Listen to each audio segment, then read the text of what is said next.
Just when America has reached a breaking point with division, visionary influencer Danni Benson's I'm Proud of You Sis bro movement taps into the pulse and heartbeat of a culture radically torn. But this loving mom's voice of reason and calm has received national recognition. How'd you balance having your children and always traveling with the Yankee organization? When I became a dad, I said that I would always love like a mother. I feel like I have to try certain things or act a different way because I know some people or some kids.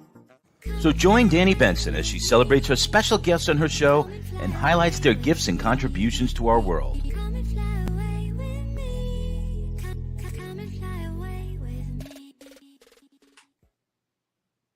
Hey guys, my name is Danni Benson. I am host and founder of I'm Proud of You Sis, and I'm so happy you're here joining me today on this Wednesday. Please like, share, and follow.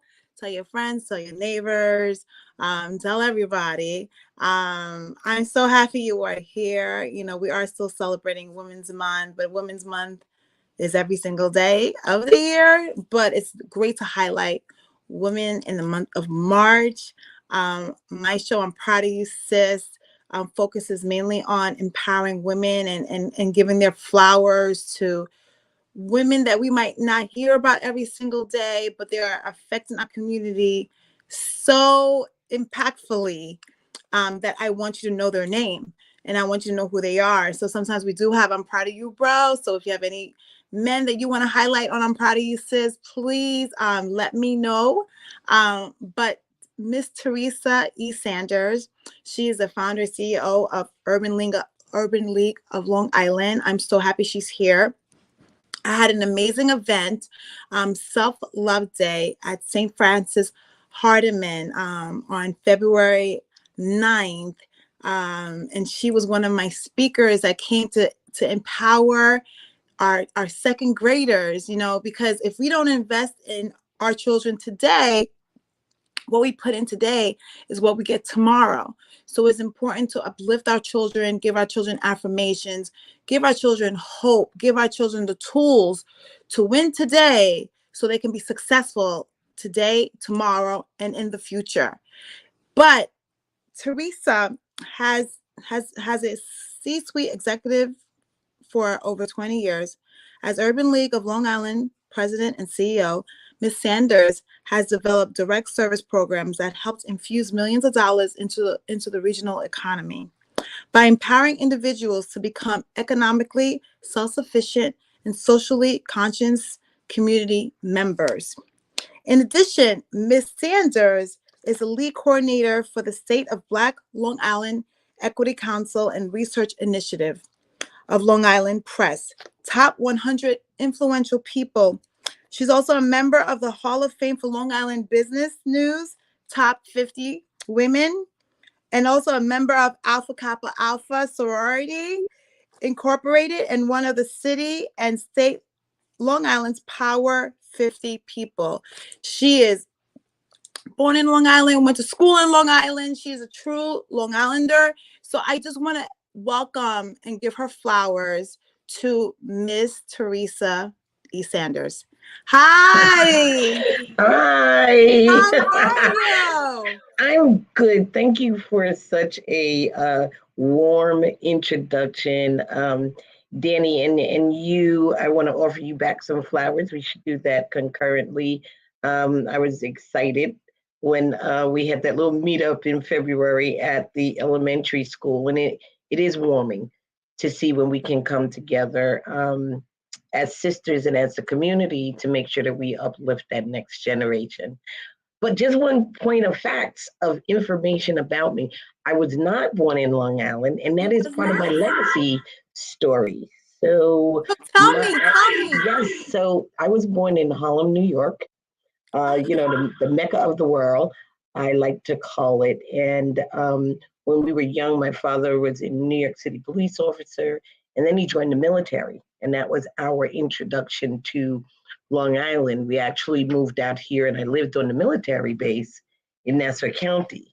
Which military base was that? It's called Mitchell Field. It is now like I believe a condo complex. I don't know if they even still house military families there, but that was a extremely diverse experience because you had a lot of families who were military families, all different cultures, races, living in a Long Island, in the heart of Long Island. And that was in East Meadow, which the community around the base was not very diverse. And it was an experience coming from New York City and then coming to Long Island. So I have a lot of fond memories of the transition, which was, during the 60s at the height of the civil rights movement and moving to an area that was pretty much segregated. And I think it shaped the work I do today in terms of the Urban League as a national movement advocating for racial equity and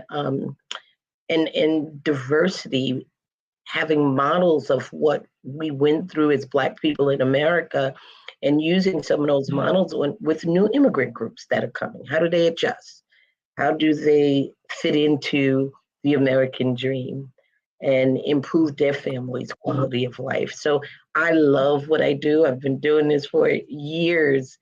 But people ask me all the time, so would you ever do anything else? Danny, I don't know. I don't know if I would get as much joy, meet people like you that I meet. And it just warms my heart that, for all that we're pouring in, there is a next generation coming. And I have great hope for them. I saw your two little girls, and it just warms my heart that that's what I'm talking about. Working mom power, where I go, my kids used to go. And so, I look at them now. My children are grown now, but I look at that, and that's how they learn, Danny. Yeah, that is how my kids are learning everything, because I usually have to take them, especially when it's the weekend, because it's hard to find childcare on the weekends, because everyone always focuses on Monday through Friday. But when you're an entrepreneur, it's 24 hours, 7 days a week, and childcare is very expensive these days. I don't know how my parents did it, but my parents told me that it was a lot cheaper back in the day. But I commend any woman or men, of course, who have to put their kids in childcare. Sometimes it's more than your mortgage or your rent. Yes. And sometimes people decide to stay home because it's cheaper for them to stay home than actually go to work and have to take a chunk of their paycheck just to pay for childcare. Yeah. We're looking at those models now, especially post-COVID. We are looking at a lot of people that lost their jobs during COVID and are now attempting to re-enter the workforce, and not just for any kind of wage, but a living wage, because it's so important, especially in a region like Long Island. I talk to colleagues from across the country, and some people, like, if you're making, $40,000, $50,000 a year, you're good. And I was like, you're in poverty if you're doing that on Long Island. And if you add kids on top of that, you really are in poverty at that level. And so a lot of our projections for where we're going in terms of workforce development and training, preparing in-school youth with life skills so that when they get out, they know how to function. A lot of that is looking at some new industries that are emerging, the wind, the energy, industries. No one talked to me about going into wind or energy as a career. That wasn't the discussions when we were in, K through 12. Now this generation is dealing with not only wind and energy, but technology as some of the key living wage careers that are going to be available to them. Yes, and that's why it's so important to in our educational system to start really advancing it and start really preparing the kids for the jobs that are going to be available when they come out. I personally feel that our educational system is archaic.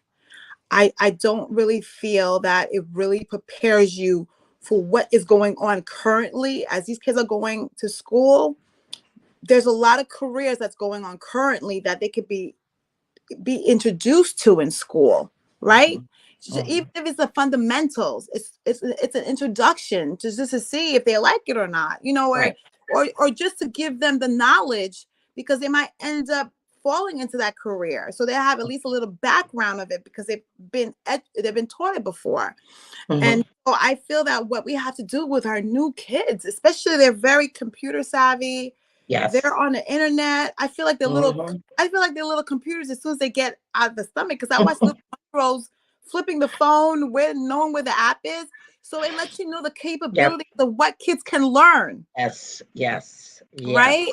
So And I that's up think, to us now to design systems that they can grow and develop in. And you hit the nail on the head. We have a 19th century education model for 21st century kids. Something is not adding up. And when I say we, the adults who are the designers of these systems have to kind of catch up to where our young kids are at and give them the opportunities to grow and develop in these new industries. what it is. We have to give our kids a fighting chance. I mean, and that's all kids across the board. I believe in the investment of all of our kids, not just some. All of them should be poured into to give them the fullest opportunity to actually succeed and be successful in this country.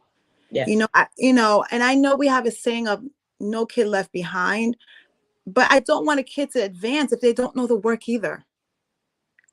And Right. I see, Right. and I honestly, I see a lot of that. Like, so I'll be honest with you. I used to like go and see kids hanging in a corner, and I used to be like, why are they hanging in a corner? What's going on? What's going on? But a lot of these kids, I realize, don't know how to read, Mhm. graduated high school, how they're supposed to go fill out an application. Mhm. They don't have they don't know how to do an interview. Mhm. Like Mhm. the common the things that come easy to us as adults because we've experienced it so much that we know how to do it. Think about a 16-year-old. They've never done an interview before. I mean, so you have to start teaching kids current skills that is Mhm. going to affect them now for them to achieve. Because if their confidence is not as high, of Right. course they're just going to be hanging out because they don't feel like Mhm. they can even talk to someone or talk to an adult and explain who I am, what I like, what I'm good at, what I'm not good at. Well, that's part of the environment. They're growing up in a technological environment where you could type something grammatically wrong and the technology will correct it for you. So you don't even have to like have critical thinking skills or strategically try to figure out is this right. Your technology will do that and it has disarmed a whole generation. I was in a store and the computers went down and you had to see the kid with a long line struggling to try to count change because the machine tells him how much change to give back. Now the machine's not working. He's got to figure out, oh my God, I got to count. And it's like, take your time, use your fingers and your toes. You can do this, but the lack of confidence that Yes. they'll do it and get it right, it makes them shut down. A lot of the kids, that you're describing, yeah, you see them on the corner because they lack the confidence, but they could stand on that corner and I used to tell my son when he was young, he didn't want to read, right? But he could play a video game. He could read the instructions on how the video game works. He could know all the characters' names. He could figure out the strategy of the game, everything. But he didn't want to read a book. And I said, it's transferable skills. I used to tell him, if you can read the instructions for the game, I know your brain is working and you can read this book. You're just Yes. shutting down because it is a book and you feel you shouldn't have to do it. But you know what it is? You know what it is too? I feel that even with my kids, just trying to get them to read, um, the kids need to be engaged. This Mm-hmm. is a generation of engagement, Mm-hmm. right? So reading a book to them is just boring because it's not engaging to them. When they're on the computer, I tell my kids all the time, so you can sit on this computer for 8 hours straight and not be tired, not be bored, and be engaged. But when it's time for us to like go do schoolwork, Yep. oh, I'm tired. Oh, this is boring. I can't do. I'm like, I've tested you. I've watched your whole weekend from 7 to 7 just to test your stamina. Like, you're like this, like engaged. Like, and didn't stop. You went for a bathroom break, said you were hungry, and went back on and did it. And then when it's schoolwork, it's like, that's why I feel that we have to update our educational system, because our kids are intelligent. They're just not being motivated to want to learn the stuff. Yeah, and and I don't want to keep harping on technology, but you think about TV to the technological eras to now everything is in their hand in a phone or on a tablet. That's stimulating. Even when I was young, watching TV, you see a show, you see a commercial, and everything happens in 30 minutes, right? But that's not real life. So you grow impatient because why do I have to go through a whole school year of learning all of this stuff? And because it prepares you for the next year, which prepares you for the next year. But it just seems like such a long time, because when I see it on TV or now with these kids, my nephew watches, I don't even know what these shows are, but it's like families going through simulations of activities. They're running in their house, they're cleaning the kitchen, the dog is barking, but everybody's moving. And I'm like, I keep asking them, why is this so funny? If they're doing normal things, but it's just they're running around real fast. I said, I don't get the joke. Like, why is it funny? And I think it's the activity, like it's moving fast. That's what they're attracted to. Get me to the end result fast. And then let me move to the next thing fast. And let me move to the next thing. And I'm not sure how we slow this generation down, because that's not real life. Real life doesn't move that quick. Or maybe when you're young, you want it to, but as you get more mature, you want to slow that clock down a little bit and enjoy the environment that you're in. Like, enjoy the moment. They don't know. And I keep telling my kids all the time, please just enjoy this moment. Stop trying to like fast forward it, because they need to be stimulated. Yes. Right? Because the moment to them seems like it's very slow. So it's just, so they're like, I'm like, but enjoy it. You're in here right now. Just enjoy it. So it's just, we have to find a way to speak to this new generation. And sometimes we have to talk in their language, because sometimes they are more advanced than us. Just the fact that, my kids are doing, Roblox, which is a big thing, because it's part of the metaverse that everyone's talking about. They buy the clothes, they shop, they shop, they're doing everything in the computer. It's them, but they're actually in the computer. Right? And that's where our kids' heads are right now. They're very intellectually savvy. Even if they would do math problems, even if they would learn the 13 colonies, because my kids are learning 13 colonies right now. If you simulated it into a computer where it's moving and you see New York come into play with the people and the ship, I think they would learn it so much better than just looking at the chalkboard. Right. Learning from the chalkboard is so archaic. Like, kids' attentions. That's why kids have, a lot, and especially a lot of kids right now being diagnosed with ADHD. Meaning very hyper. They have to be on Adderall or other medications, stimulants to just, calm their like hyperactivity in their brain. We'll move on to something else, but it is important for us to talk about, especially with AI coming to play. Yeah. And we have to start preparing our kids for AI, because the jobs that they think that they wanted to do, if AI is going to take over that job, then they have to find other options of what they would want to do. Because if a robot can do it, most corporations are going to hire a robot because it's going to be cheaper. They don't have to pay life insurance. They don't have to pay vacation. They can work 24 hours. So we have to now transition our kids into areas where AI is not going to affect them getting a job too. Right. Well, we're almost coming full cycle, Danny. And, in terms of, as we're looking at workforce development from a community-based perspective, because there are some things kids are going to learn in school, but there are other things that different entities in the community need to teach. And that is part of our strategy is the Urban Link. So what can we do to supplement the education that the student is getting in school? And it is looking at those emerging industries. You know, for a while we went through this period, if you're going to be successful, you absolutely have to go to college, right? And we sent a whole generation into debt of working class families to get a college degree. And now we're seeing the results of that, which is there's a whole generation of people in debt. Paying a In debt, mortgage, right? paying Yes, a yes, mortgage at yes. 21 years old. And that's not really what they really want to do in life, because at 18, you don't even have the experience to know what you really want to do for the rest of your life. And you end up in even more debt, right? So now we're looking at industries that we've ignored. We're looking at, you know, plumbers, who everybody's still going to need a plumber, right? You're looking at carpenters, Electricians. all of those things. And now it does have a more modernized element to it because of technology. That like I had a guy come because he had to fix my burner, you know, in my house, my oil burner.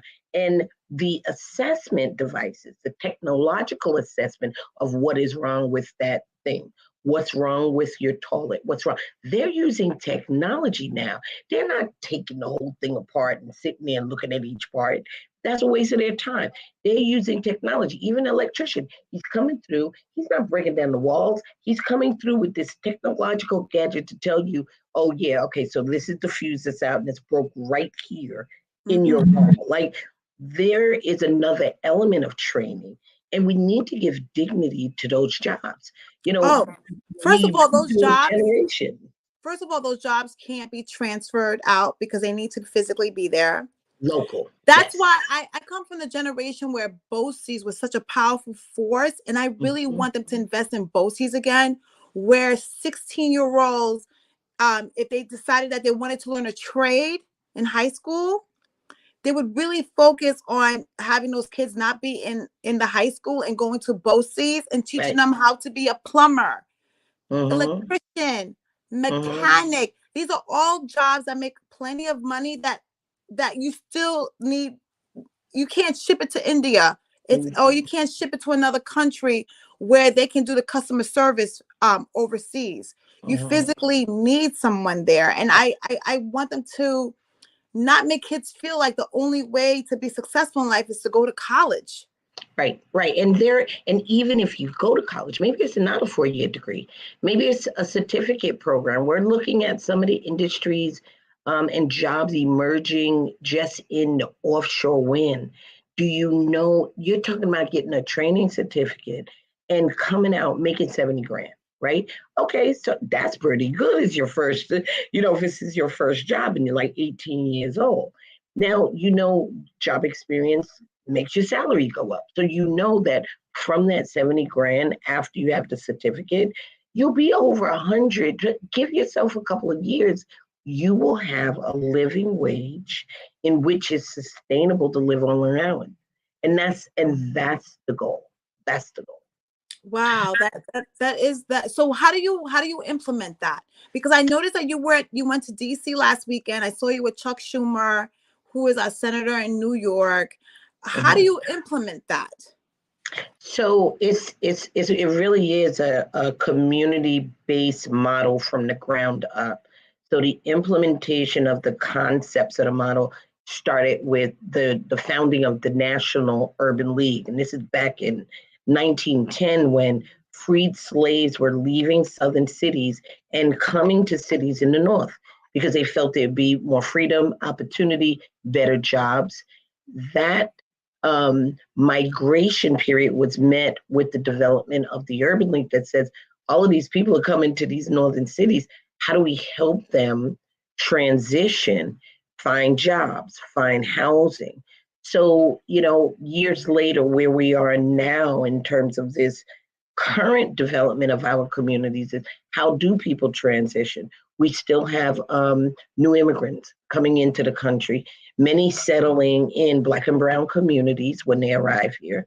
And how do we transition them to understand how to grow and develop and assimilate to American life and be successful? And so a lot of the models are community-based learning. You and I just chatted about that. For a person that doesn't understand math, but they have to go to the grocery store to get food, you have to understand math. Eventually, you're going to have to exchange currency or a debit card or whatever it is for your goods and services. So it's not like, okay, well, you don't have to go to school. You do have to have life skills. So our implementation model for services to the community is not only the hard skill training, it's also a life skill model. And that design came from years ago when I think it was probably by the Second World War, there were a lot of young people joining the military because it was an employer of last resort, right? If you couldn't get a job anywhere else, go into the military. But what the military was finding is that the literacy skills of some of these young men joining the military was horrible. They couldn't read maps. They couldn't really follow instructions of the leadership in the military, and that's dangerous because the military is there to protect the right, whether it is in a foreign nation or you're doing something here at home. So if you're not literate, it's going to be hard. So there's a very basic skill that they implemented, and it functioned around experience-based career education. You want somebody to learn something and learn it quick, right? We don't have a year to teach you, because things are moving quickly. But I need you to understand the concept of math. You may take that kid, and what we used to do, let's go to the grocery store. We would physically take groups of kids to the grocery store with Monopoly money. And the grocery stores were very good about this experience-based career learning because the kids would shop, they'd write their list. Some kids bought a bunch of candy. Some bought a bunch of sugary, cereal. Yeah. Some people were responsible. They had vegetables and they got their waters and all of this stuff. And we would come back with a list and we would sit down and evaluate, okay, you have a virtual family of 5, but you didn't buy any milk, bread, Pampers. You bought sugary cereal. And how is that going to feed the baby you can't chew or whatever? So we simulated learning. And it was based on the experience. We would teach math we took a group of kids to a hockey game, at Nassau Coliseum. And we said, you have to figure out the scores and maintain scores for each team. Hockey games, basketball games. It taught them the importance of math by them having an experience. So therefore, when you got in class, the same math you would do for figuring out how many shots that basketball player made and what team was winning the game, it's really the same math your teacher is trying to teach you. But I think you mentioned it earlier. It's in a sterile environment when you're in the classroom. So you psychologically shut down because you feel like, oh, this is going to be too hard. But if I get you at the basketball game, which you like, you're calculating all this stuff in your head. When you get them to realize that you're using the same exact brain tools, all of a sudden they have an aha moment like, oh, I'm not dumb. Because they do feel that, after a while, and other kids tease or whatever, they feel they can't learn. And if we give them that power by experience that they can learn, it opens up a whole new world for them. Well, for optimum viewers, thank you for joining. I'm proud of you, sis. For our live viewers, stay on. We'll be right back.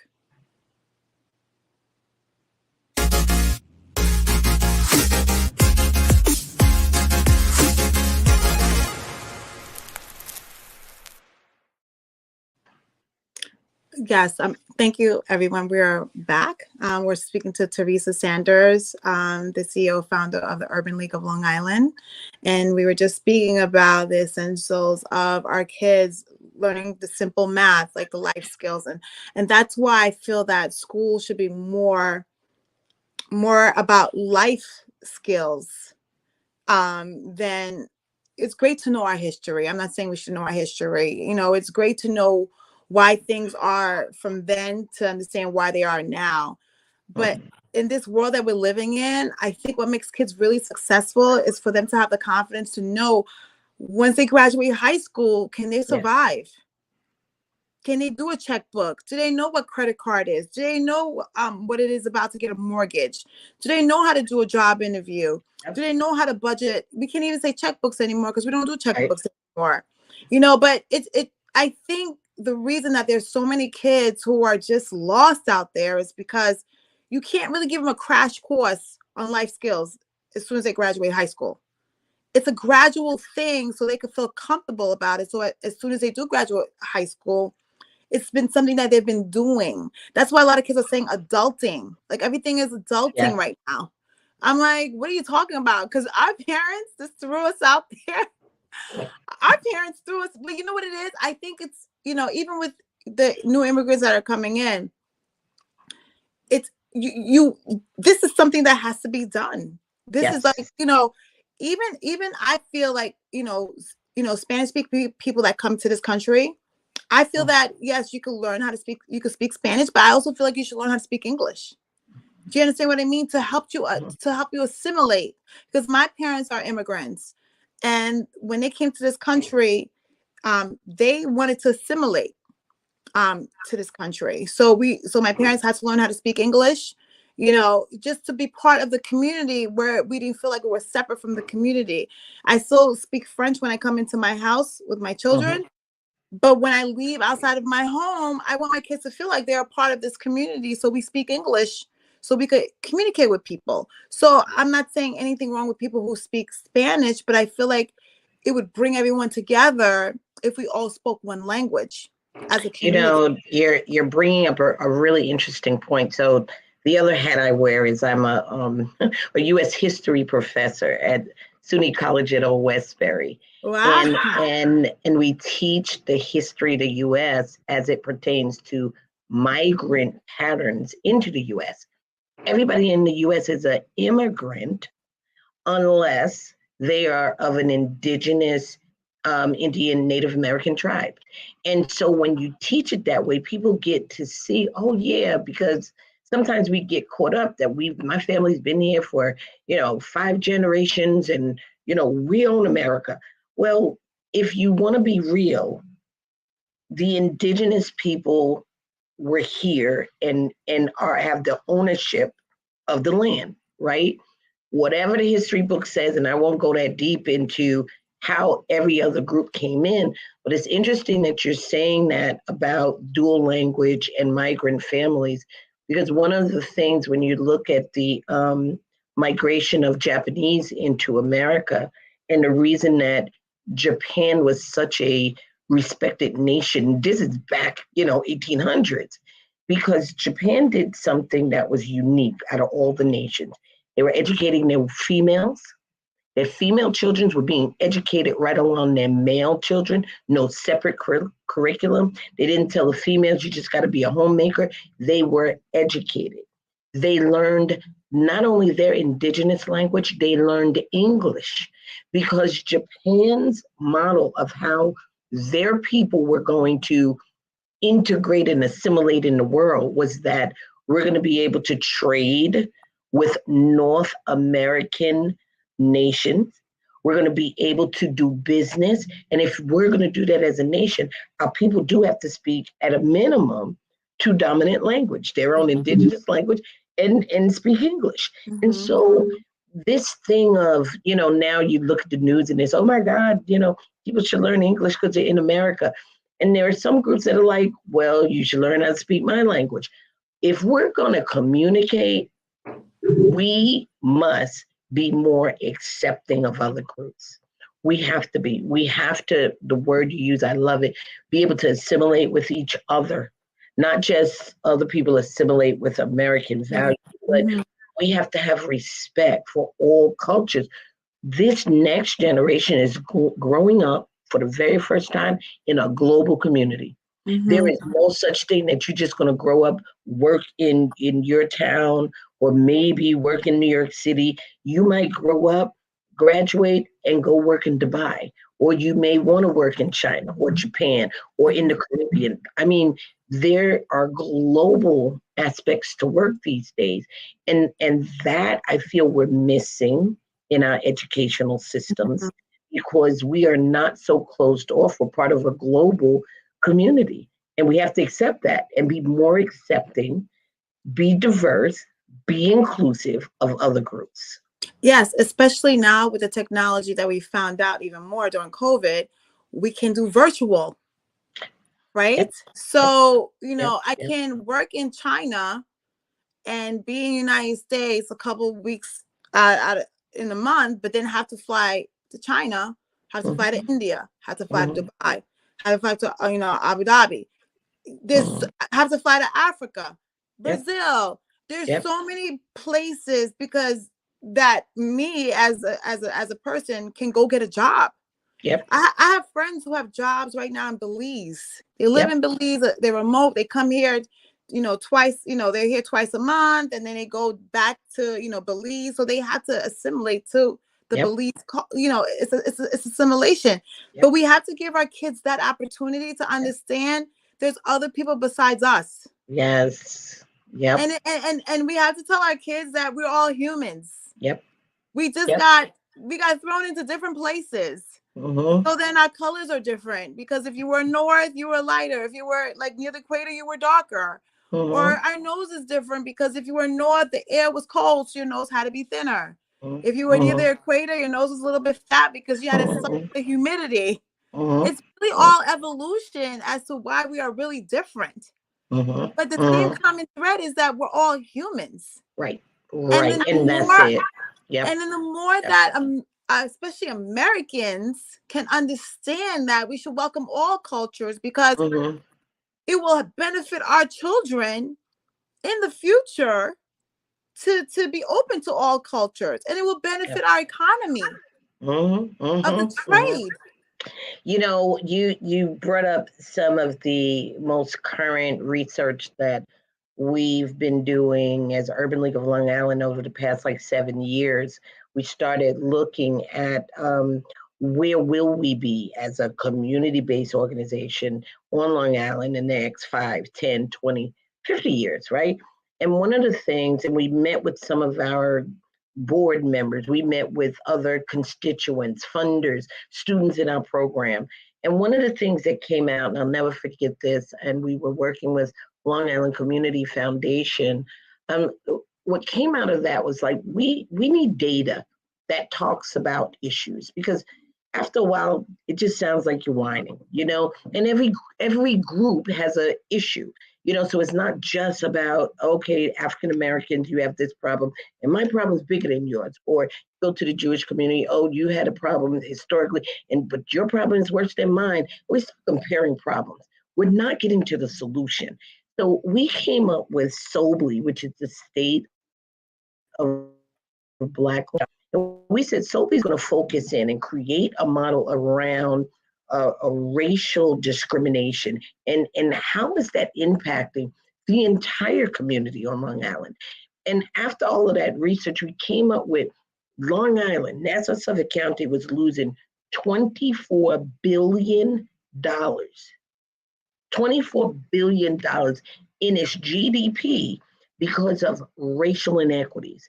And people ask, well, how do you get to a number like that? We had a lot of academics, how do you get to that number? Well, for every Black kid that may be undereducated, it's going to be a Black kid that may not graduate high school, will have to receive public assistance, will never be able to buy a house, won't be paying mortgage or taxes, and it starts a cycle of then his kids might not ever get there, or you can take that number of what racial discrimination did, because maybe he didn't get to good reading programs, maybe his school didn't have AP classes or a science lab or whatever. The underfunding of the communities will impact all the kids. So it's not just there's one kid that can't learn. No, but the lack of resources and investment impacts the whole community. So we had researchers work with Policy Link on that data collection and calculating the cost. That was a huge cost. And it wasn't that the $24 billion was just being lost in the Black community.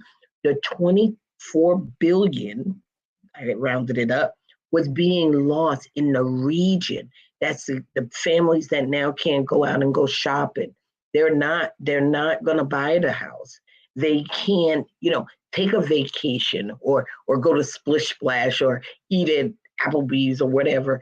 They're not spending money because they don't have it. And so we're getting ready to redo that data. We're relaunching. I will invite you to the relaunch in June, because we're updating those numbers, because we're saying, so where are we post-COVID? We know COVID tore the lid off of a lot of the inequities because you couldn't play with it. People were getting sick and dying as a result of not having access. And when you look at when, we first started trying to figure out how to respond to the pandemic, you had situations where, if you decided to open up a testing center at Jones Beach, if I don't have a car, how am I getting to Jones Beach to even get tested? It's health inequities. There was no hospitals located in predominantly Black and Brown communities to respond to the crisis of COVID. For a lot of people living in those communities, they don't have Whole Foods or the big supermarkets in their communities. They have small stores or delis and bodegas. And if you had to get a can of tuna because the shells were dry, that same tuna that cost $2, well, it's $10 now in your local deli. It was crazy. Mass, cleaning supplies. So I'm hoping that, we're doing a lot of the number crunching now, but my thought process personally, as we start looking at the impact of all of this post-COVID, it's still going to be scary. And it's still going to show that we have a lot of work to do. And my goal, Danni, when we work, and very often people will say, well, this is only about Black people. And I say, whatever model is designed to impact improvements in the Black community are models that can be used for any underserved community group. It could be applied to veterans. It could be applied to displaced homemakers. It could be applied to new immigrant groups coming to the country, because that's exactly what we did during the Civil Rights Movement. Martin Luther King, his policy and example of peaceful demonstration was a model used from Mahatma Gandhi in India. When British colonized India, Mahatma Gandhi said, we're going to do peaceful protests. Like, we're not going to go out in the streets and fight. Martin Luther King took that model and brought it to America. These are replicable models that can be used to improve the quality of life for any particular group that feels that they're being underserved. And so look out for our new Long Island equity report that's going to be coming out in June. And I will invite you. We are going to have a full launch event, probably somewhere in Nassau County at a hotel where we can accommodate your viewers and other people from the community, because we would love your feedback, not only with the data that we're going to find, but now what are going to be the cures? What is each group going to do to make sure we improve where we have, economic disparities, health disparities, education disparities, and justice disparities? How are we going to address that? And I hope you're going to take part in that. I will definitely be a part of it. Thank you for the invitation. I am all for what you're doing. The thing is, I feel that our teachers, especially in this country, I didn't even know teachers in Florida make $45,000 a year. I feel that educators are the foundation of this country. Mm-hmm. I mean, of course, doctors are important, lawyers are important, I get it. But these educators are going to be the fabric of how successful your children will be in America. Yep. So when I watch how we don't appreciate the educators who are actually teaching our kids every single day to be the best that they could, it breaks my heart, because how you expect a society of intelligent, functional citizens if teachers are not even being paid a living wage? Right. A living wage. They are the foundation of all these. Every person in this country, either a senator, a doctor, a male person, was taught by a teacher. Yep. I mean, some could have been homeschooled, but majority was taught by a teacher. That is how much important teachers are in the fabric of this country. And for us to not understand that we need to pay not only like New Yorkers, because I think New Yorkers are probably one of the highest paid teachers in the country because of our taxes, of course, and California. But the rest of the country, they get 40, 45. They're trying to pass something in Congress right now where they can get at least $50,000. Mm. So you wonder why our kids are like, everyone's blaming the youth, the youth, the youth, the youth. They need to be educated. Yes. At the highest of levels. Yep. For them to be successful. Yeah. Because in other countries, they appreciate education. Mm-hmm. Mm-hmm. You Well, cannot. that's why I said, we have a 19th century education model for 21st century kids. It's your example is, would you send your kid to a doctor that doesn't have medical certification? So why are we setting up schools where, okay, you have a teacher that has a certificate, but you're not paying them based on the quality of the work that they're doing? Yeah, so We have it to all do starts it. with our foundation. All the problems that we have in this country starts with our foundation, which is education, because that's the place that our kids get introduced to an institution. Yes. Yep. And that is the school system. Yep. So if we do not invest in the school systems of all communities, then this is what we get. What I see on TV every single day. Like, people don't understand it starts from the root. Yep. Absolutely. It starts from the root. And education should be invested in all communities equally as possible. Because one community shouldn't have the best education. And across the train tracks where I live, that community has, the teachers are good, but they're not get paid as much. And the access to stuff is not that much because they don't have the funding. So therefore the children's hurt. Yeah.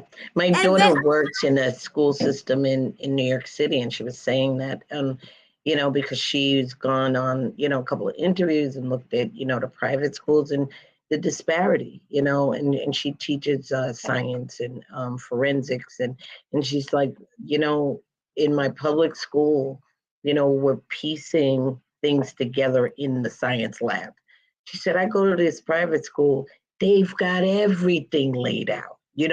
Every piece of equipment that she would need to teach a lesson is in that lab in the private school. Go to the public school, she might have to buy cups to simulate an experiment.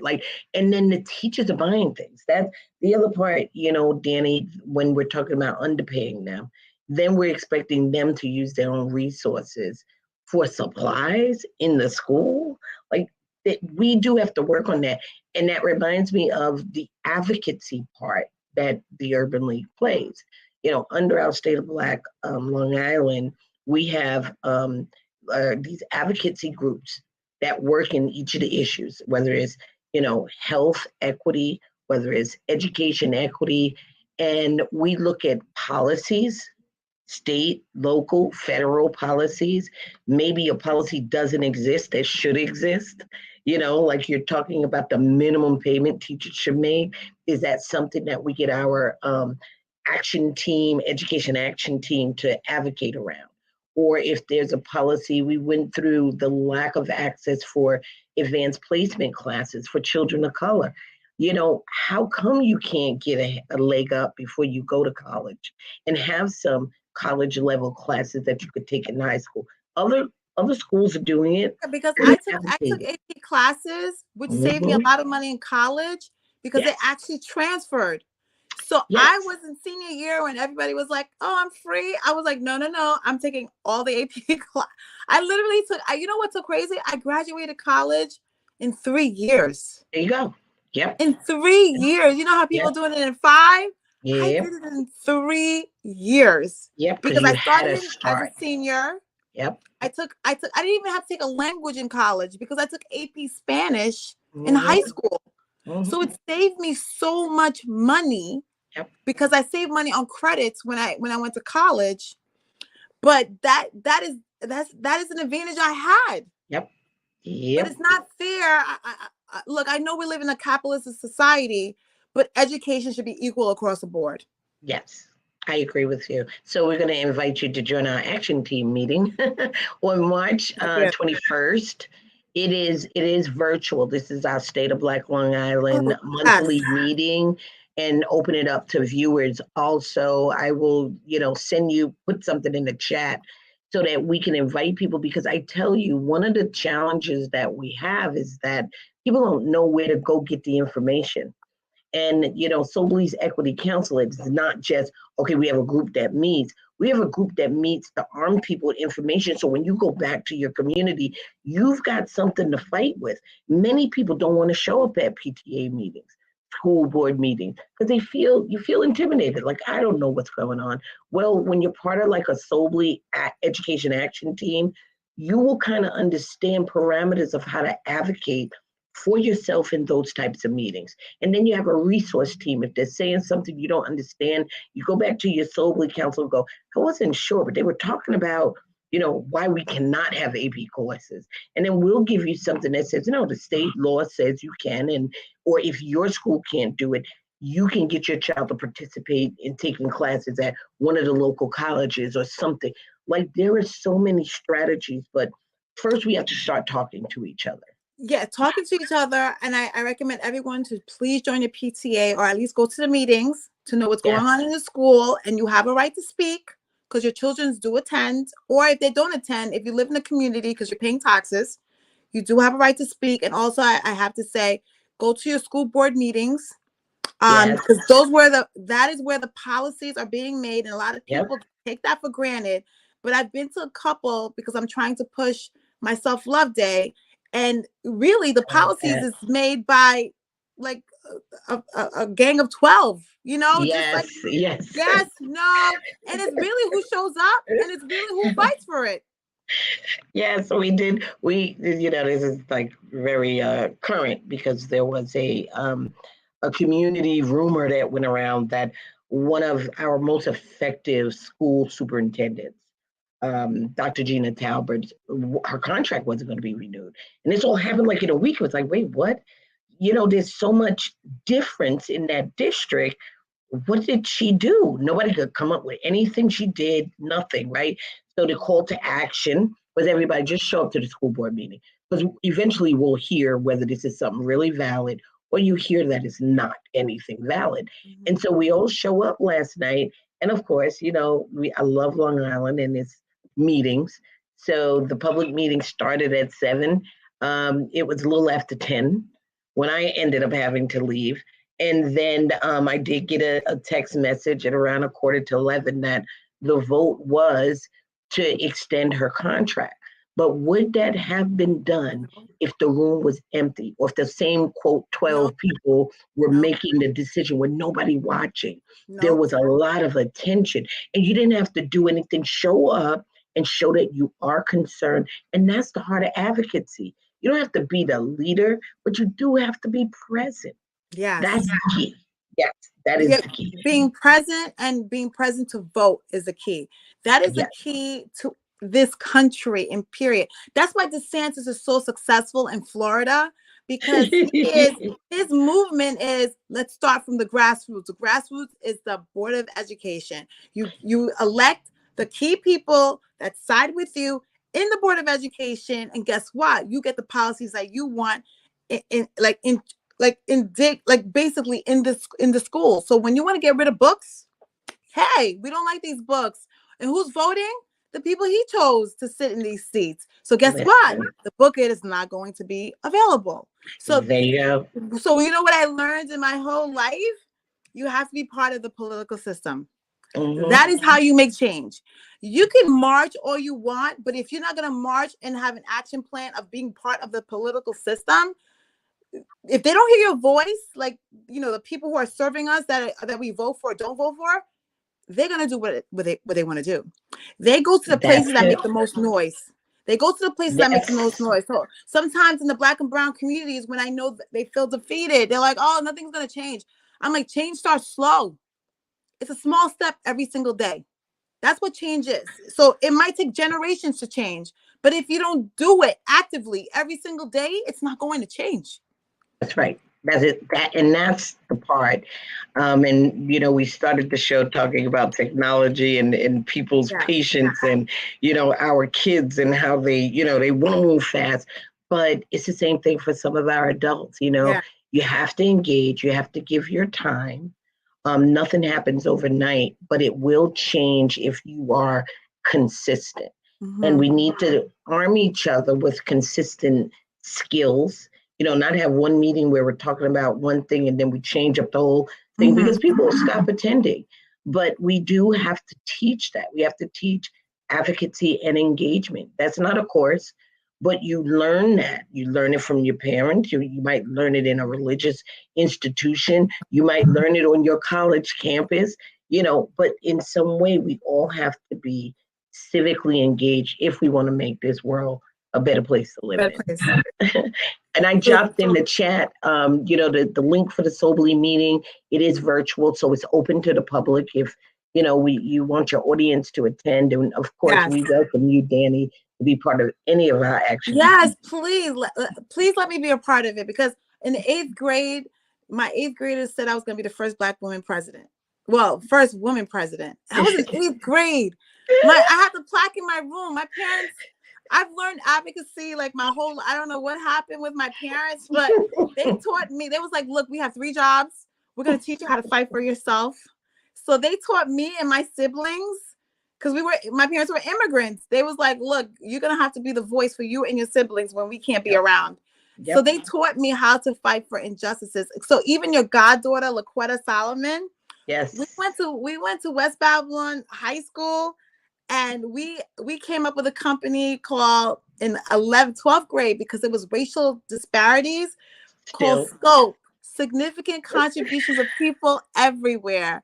And we were only 16 years old, but we wanted our high schoolers, Black and browns, our white communities, Irish communities, Italian communities, to not see Black and browns as the enemy, but just to see us that we are all in this together, because we're students. We're 16 years old. We want to have this great life.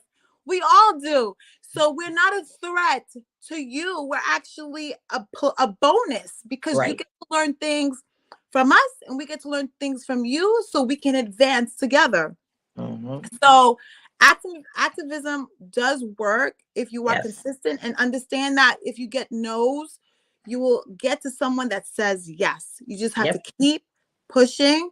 And as long as you're fighting for the right fight, it will happen. So I just want to say thank you so much. You're welcome. Miss Sanders. Oh my God. It is a blessing that you have come to my show. I want to give you your flowers, because you're doing so much amazing things for the community. So anyone out there, doesn't even matter what color you are. I don't want you to think this is a Black thing. This is a Hispanic thing. This is a people's thing. This is a humanity thing. And this is not a socialism thing, like the way they peg socialism. Everyone just wants the opportunity in life to have the best chance to succeed. Yes.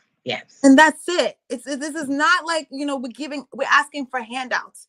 They just want to be on an equal playing field to have the best chance to succeed. And that goes for our children, young adults, and goes to the seniors, dealing with, just with property taxes, and their seniors on a fixed budget of Social Security. We have to fight the good fight for the good. Absolutely. So thank you so much. I enjoyed being here, Danni. Thank you so much. And I was looking at the chat, and I want to thank my producer for being patient with me. Yay, Bobby. Strong Island Entertainment Television. Love you. Thank you so much, everyone, and see you next Wednesday. Thank you. Bye-bye.